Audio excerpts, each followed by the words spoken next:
Welcome to this week's Mock Monday on a Tuesday. I don't want to talk about it. It was a rough weekend. Anyway, today we have my Star Wars micro dioramas.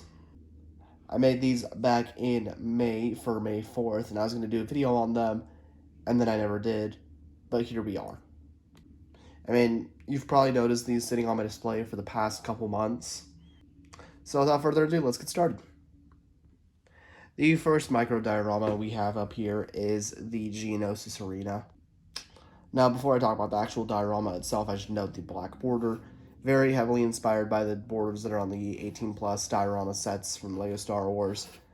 The three ones based off the three trilogies, the movies have different build styles, but the one I used the most, because I made two bonus ones, you'll see those, I used the one from my original trilogy, which I'll show you. If you're wondering, underneath it we have the 2x2 snot bricks. I don't have one nearby. And then on the outside, there's jumper plates to attach the grills, which are just 1x2 white grills. Now onto the build itself. There's really only one way to look at this thing. I have a corner of the arena back here with these 2x2 orange slopes. And then we have the main part of the arena here with the 4 posts. Yes, there's 4 in the movie. And then I have the 3 characters here represented with studs. Tan for Obi-Wan, dark brown for Anakin, and then white for Padme. And they're obviously oriented correctly to the right post as they were in the movie. The next diorama we have here is for the original trilogy. And for this one, I went for the Endor speeder chase.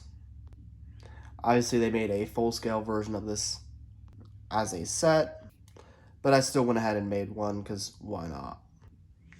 Now, I'm not going to go too in-depth on the snot technique here, but it does use a different one, which I just used for 3. It's the one I used the most because it's basically I had the most pieces of it, but most of those pieces, I can't speak properly. What is new? I just want to make sure I had some trees in here, so I only have 2, but I have 2 trees here that are just very simple. Not really technically the right kind of trees for Endor, but I just did it to have some trees because I didn't have the right pieces to use.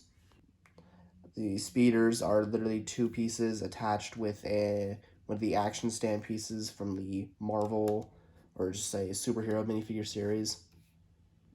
And then I laid a path that they kind of go along that you can really just take and reorient the speeders at any point in the path.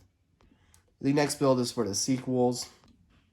Now, as much as I don't like and hate this, and really just hate the sequels, I did make a build for it. And if you can't tell, I made crate. I really like the terrain I made on this. The walker, not so much.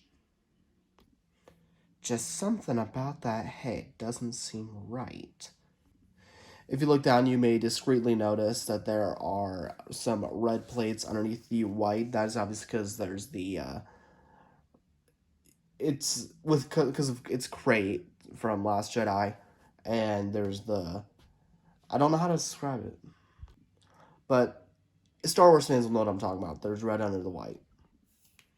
This build uses snot bricks, just regular ones with some red 2x2s in the center to stabilize everything. Just uses those, not too complicated. And then one of my 2 bonus builds, the last one that you actually saw, we'll get to the mystery bonus build after this one. Anyway, I went for Kessel from Solo, A Star Wars Story. Now, main feature of Kessel is that it's like I watched Solo and I was just like, well, there's yellow. It's mostly just yellow, so that's what I did. It's yellow, and I built up the little corner section of a cavern with the 2x2 Technic brick with a hole in here for the entrance. Not too much interesting else going on here. In case you're wondering, I just have 2 of these 1x4x3 bricks just back here.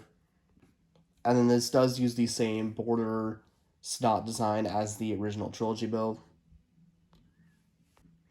And then the last build I decided to make, the mystery build. You're not gonna, I don't think you guys are ready for this.